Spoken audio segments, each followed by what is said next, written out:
Faktoriális, az n faktoriális, mindig aktuális.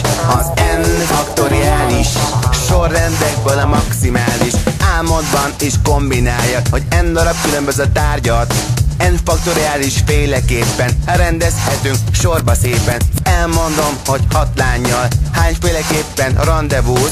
6-szor, 5-ször, 4-szer, 3-szor, 2-szer, 1, 720. Ha halmaz n elemét fogjuk és más sorrendbe rakjuk, úgy mondjuk, hogy permutáltuk, mert az elrendezés változtattuk. De vegyünk n elemet, vegyünk ki belőle k elemet, ezekből nézzünk sorrendet, hogy hányféleképpen írhatjuk fel. N faktoriális per n mínusz k faktoriális, ez a variációk száma, hát ez teljesen normális.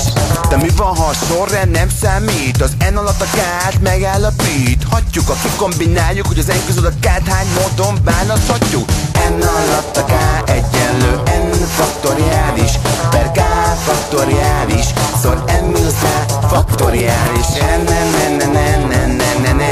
faktoriális.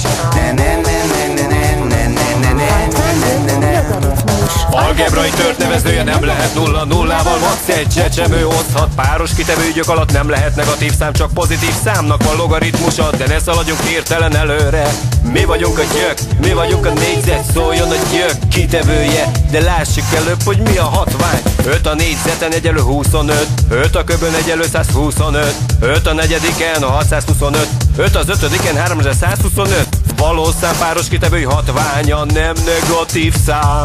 A páratlan kitevői hatványa nulla, negatív vagy pozitív szám. Mínusz 5 a négyzeten 25, mínusz 5 a köbön mínusz 125, mínusz 5 a negyediken 625, mínusz 5 az ötödiken mínusz 3125. Valamely nem negatív alszám négyzetgyöke olyan nem negatív szám, amelynek négyzete a. Valamely nem negatív alszám négyzetgyöke olyan nem negatív szám, amelynek négyzete a. A harmadik hatványra emelés segítségével értelmezhetjük a harmadik gyököt. A negyedik hatványra emelés segítségével értelmezhetjük a negyedik gyököt. Az ötödik hatványra emelés segítségével értelmezhetjük az ötödik gyököt. Az ennedik hatványra emelés segítségével értelmezhetjük az ennedik gyököt. Harmadik gyök alatt, negyedik gyök alatt, ötödik gyök alatt, ennedik gyök alatt, 3, 4, 5, n.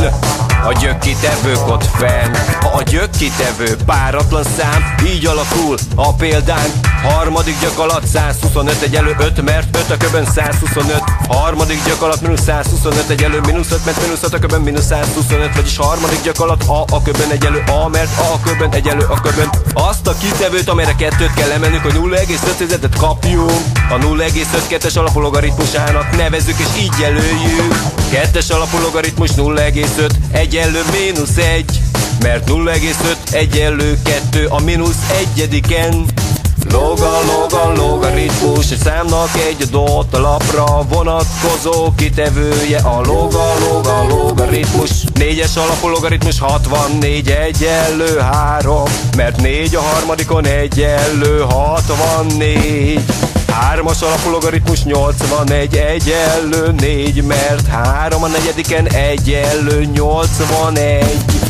9-es alapú logaritmus 3 egyenlő 1 ketted, mert 9 az 1 kettediken egyenlő gyök, 9 egyenlő 3.